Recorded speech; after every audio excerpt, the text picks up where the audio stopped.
আসসালামু আলাইকুম সকলকে স্বাগতম আমাদের টেন্স এ টু জেড সিরিজের লাস্ট ক্লাসে আমাদের টপিক 12 ফিউচার পারফেক্ট কন্টিনিউয়াস টেন্সের ক্লাসে সবাইকে আগেই একটু কনগ্রাচুলেশনস বলে নেই কারণ তোমরা মোটামুটি টেন্সের আমি এক্সপেক্ট করছি যে সব ক্লাস শেষ করে এসেছো খুবই শর্ট ছিল ক্লাসগুলো এবং ক্লাসগুলোতে মোটামুটি একদম বেসিক লেভেল থেকে যারা টেন্স মানেই জানে না কি সেখান থেকে শুরু করে কিন্তু আমাদের মোটামুটি টেন্সের সবকিছুই পড়ানো হয়েছে। তো চলো আমরা আমাদের লাস্ট ক্লাসটা শুরু করতে যাই। আমাদের ফিউচার পারফেক্ট কন্টিনিউয়াস টেন্স। তো ফিউচার পারফেক্ট কন্টিনিউয়াস টেন্স কি? এখন কিছু ব্যাপার বলে রাখা ভালো যে ফিউচার পারফেক্ট এবং ফিউচার পারফেক্ট কন্টিনিউয়াস টেন্সের ব্যবহার নিয়ে অনেকখানি বলা হয় যে এগুলোর আসলে প্রপারলি অনেক কনটেক্সট খুব রেয়ারলি কোনো কনটেক্সটে ব্যবহার হতে পারে। যাই হোক আমরা টেন্সের সবকিছুই পড়বো। সো আমরা future perfect continuous tense basically কি? সেটা হচ্ছে ভবিষ্যতে কোনো একটি কাজ হবে, তার আগ পর্যন্ত অন্য একটা কাজ চলতে থাকবে। তখন আগের যেই কাজটা মানে যেই কাজটা চলতেছিল, সেই কাজটা কিন্তু হবে ফিউচার পারফেক্ট কন্টিনিউয়াস টেন্স এবং যেই কাজটা তুলনামূলক একটু পরে আম সেটা কিন্তু হচ্ছে আমাদের কি হবে? সেটা হচ্ছে আমাদের প্রেজেন্ট ইনডিফিনিট টেন্সে হবে। তো আবার একটু বুঝে নেই আমাদের ভবিষ্যৎকালে ২ টি কাজের মধ্যে কোনো একটি কাজ যেটা চলতে থাকবে এবং আরেকটা কাজ হঠাৎ করে হবে। তো নতুন যেই কাজটা সেটা প্রেজেন্ট ইনডিফিনিট টেন্স হবে এবং যেই কাজটা ভবিষ্যৎকালে চলতে থাকবে সেই কাজটা কিন্তু আমাদের ফিউচার পারফেক্ট কন্টিনিউয়াস টেন্স হবে। তো চলো আমরা এক্সাম্পল দেখি। By the time they arrive we will have been waiting for them for 2 hours. এখানে কিন্তু প্রেজেন্ট আমাদের প্রেজেন্ট ইনডিফিনিট টেন্স আছে। কিন্তু we will have been waiting for them for 2 hours মানে আমরা তাদের জন্য ২ ঘন্টা অপেক্ষা করতে থাকবো ততক্ষণ পর্যন্ত। সো এই জিনিসটা কিন্তু এই কাজটি চলছিল এবং আগে হয়ে চলছিল। তো এটার পর নতুন যে ইন্টারাপ্ট করা কাজটা, এই কাজটা হবে আমাদের প্রেজেন্ট ইনডিফিনিট টেন্স মানে যেই কাজটা হঠাৎ ইন্টারাপ্ট করবে আর যেই কাজটা হচ্ছে আমাদের মোটামুটি চলতে থাকবে সেটা হচ্ছে আমাদের ফিউচার পারফেক্ট কন্টিনিউয়াস টেন্স। আচ্ছা, এখানে খেয়াল করো by the end of the year same জিনিসই বলেছে he will have been living here for 5 years. যে কাজটা আগে শুরু হবে সেটা ফিউচার পারফেক্ট কন্টিনিউয়াস টেন্স এবং যেটা পরে শুরু হবে সেটি প্রেজেন্ট ইনডিফিনিট টেন্স। তো আই গেস কারো কোনো কনফিউশন থাকার কথা না। আইডেন্টিফিকেশন কি হবে আমাদের ফিউচার পারফেক্ট টেন্সের আইডেন্টিফিকেশনের ক্ষেত্রে will have been plus verb ING form মানে মূল ভার্বের সাথে আইএনজি ফর্মটা তো বসবেই, তার আগে আমাদের যেটা বসবে সেটা হচ্ছে will have, shall have been বা উইল হ্যাভ বিন। তো এক্সাম্পল দেখি আমরা কিভাবে কনটেক্সটে সেম স্ট্রাকচারটা বসছে। বাই নেক্সট মান্থের মধ্যে I will have been working on this project for a year. She will have been studying for her exams all night by the time morning comes. আচ্ছা, এখানে কিন্তু মর্নিং আসার এই দেখো প্রেজেন্ট ইনডিফিনিট টেন্সে বসেছে। তার আগেরটা কিন্তু ফিউচার পারফেক্ট কন্টিনিউয়াস টেন্সে বসেছে will have been studying। আচ্ছা, by the time we reach the airport we will have been traveling for 12 hours। Same ভাবেই কিন্তু বসেছে। এবার আমরা স্ট্রাকচারে চলে যাই। প্রথম যেটা আমরা পড়লাম ওই সেম স্ট্রাকচার কিন্তু আমাদের অ্যাক্টিভ সেন্সেই থাকবে, অর্থাৎ আমরা শ্যাল উইল হ্যাভ বিন তারপর ভার্বের সাথে আইএনজি ফর্ম বসবে। The team will have bin discussing the project before the deadline. কিন্তু যখন এটা প্যাসিভে চলে যাবে, প্যাসিভের ক্ষেত্রে কিন্তু আরেকটা ব্যাপার বলে রাখা ভালো রেড মার্ক দিয়ে যে এটারও কিন্তু আমাদের প্যাসিভের ব্যবহার তেমন একটা হয় না। মানে আমরা স্ট্রাকচার অনুযায়ী হয়তো জেনে রাখলাম যে প্যাসিভ হলে স্ট্রাকচার এমন হবে কিন্তু প্যাসিভ কিন্তু বসে না আমাদের। তো খেয়াল করি সাবজেক্টের পর shall will have been being verb V3 form বা পাস্ট পার্টিসিপল ফর্ম তারপর বাকি যেটা আছে সেটাই বসবে। The project will have been being discussed by the team before the deadline. এটার কিন্তু প্যাসিভ আমরা ব্যবহার করি না, বাট শুধু প্যাসিভ দেখানোর জন্য আমি স্ট্রাকচারটা লিখেছি, এটার কিন্তু প্যাসিভ ব্যবহার হয় না।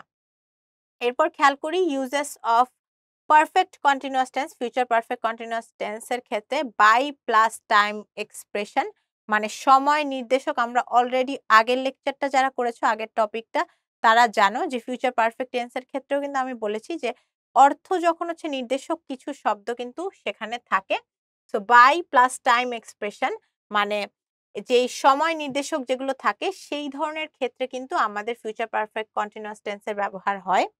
যেমন by the time she graduates she will have been working part time for the company for 3 years। এখানে by এর পর কিন্তু দেখো টাইম এক্সপ্রেশন অর্থে by the time she graduates। by next winter এখানে দেখো টাইম কিন্তু এক্সপ্রেশন বোঝাচ্ছে নেক্সট উইন্টারের মধ্যে। she will have been designing the new collection for 8 months। এখন এখানেও অনেক ব্যাপার আছে, ফিউচার পারফেক্ট কন্টিনিউয়াস টেন্সেরই আসলে ব্যবহারটা নিয়েও অনেক ক্ষেত্রে মডার্ন ইংলিশে বলা হয় যে এইটার ব্যবহার না করে এটাকে অন্য টেন্স দিয়েও প্রকাশ করা যায়, বাট আমরা যেহেতু সবই পড়ছি আমরা এটাও জেনে রাখবো। সো মোটামুটি এই পর্যন্তই ছিল ফিউচার পারফেক্ট কন্টিনিউয়াস টেন্স। খুবই আনকমন, কনটেক্সট ওয়াইজ ব্যবহার হয় না এটার, তারপর আমরা জেনে রাখবো। এই ব্যাপারটা সবচেয়ে ইম্পর্টেন্ট, সেটা হচ্ছে যখন ভবিষ্যতে কোনো একটি কাজ চলতে থাকবে এবং অন্য কোনো কাজ সেই হঠাৎ করে ইন্টারাপ্ট করবে, যেই কাজটা আগে শুরু হয়ে চলছে সেটা হচ্ছে future perfect continuous tense.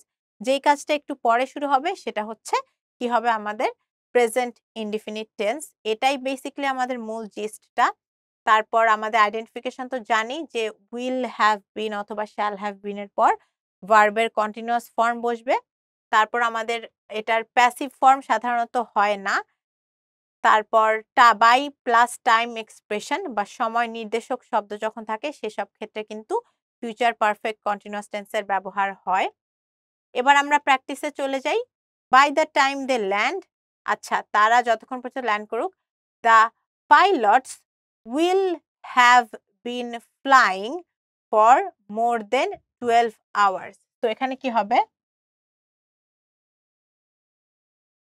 Will have been flying for 12 hours. When you get home, I will have been working on this report all day. I will have been working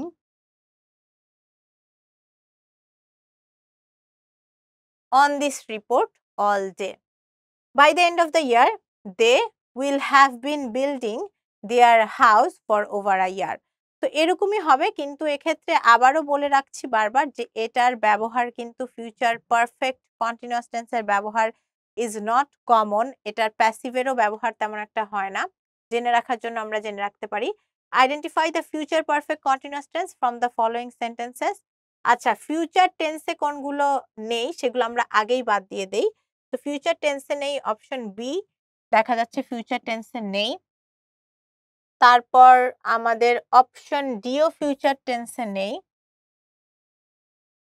তো তিনটা আছে, এই তিনটার মধ্যে কোনটা ফিউচার পারফেক্ট কন্টিনিউয়াস টেন্সে আছে সেটা আমরা অ্যানালাইসিস করে বের করি। She will have been traveling for 10 hours by the time she arrives.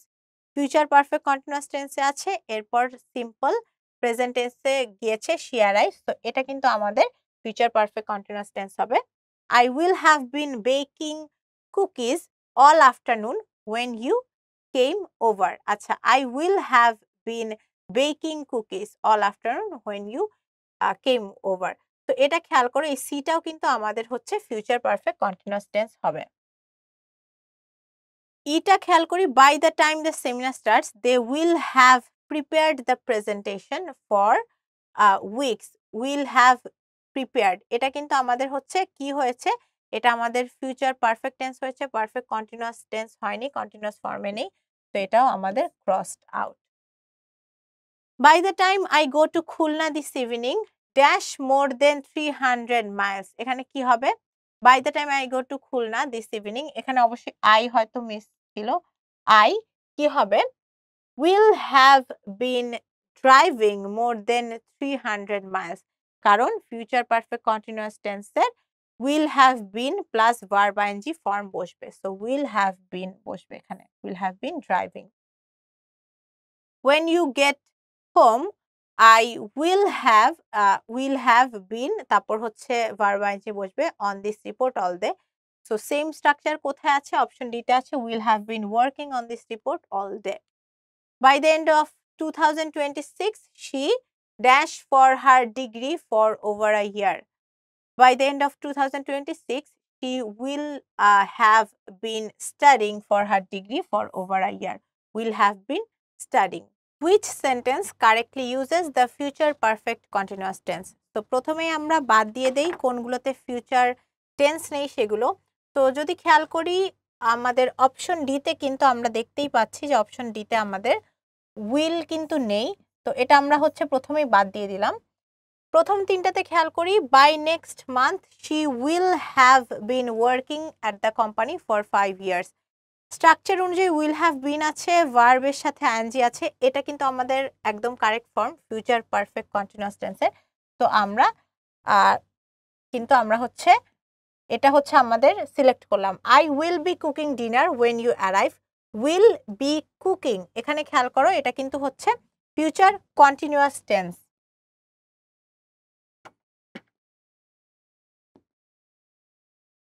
এটা আমাদের ফিউচার কন্টিনিউয়াস টেন্স। সো এইটা কিন্তু বেসিক্যালি আমাদের ফিউচার পারফেক্ট কন্টিনিউয়াস টেন্স না। অপশন যদি সি দেখি, সিতে they will finish the project before deadline, এটা আমাদের সিম্পল ফিউচার বা ফিউচার ইনডিফিনিট টেন্স বোঝাই যাচ্ছে। সো এটাও কিন্তু আমাদের ফিউচার পারফেক্ট কন্টিনিউয়াস টেন্স যেহেতু না, আমাদের অ্যান্সার হবে অপশন এ। সো এই পর্যন্তই ছিল আমাদের ফিউচার পারফেক্ট কন্টিনিউয়াস টেন্সের ক্লাস। আমাদের টেন্সের এ টু জেড সিরিজও ছিল এই পর্যন্ত। সো ইনশাল্লাহ সবার সাথে হয়তো দেখা হবে আবার কোনো ক্লাসে বা এরকম কোনো সিরিজে। সবার জন্য অনেক অনেক শুভকামনা।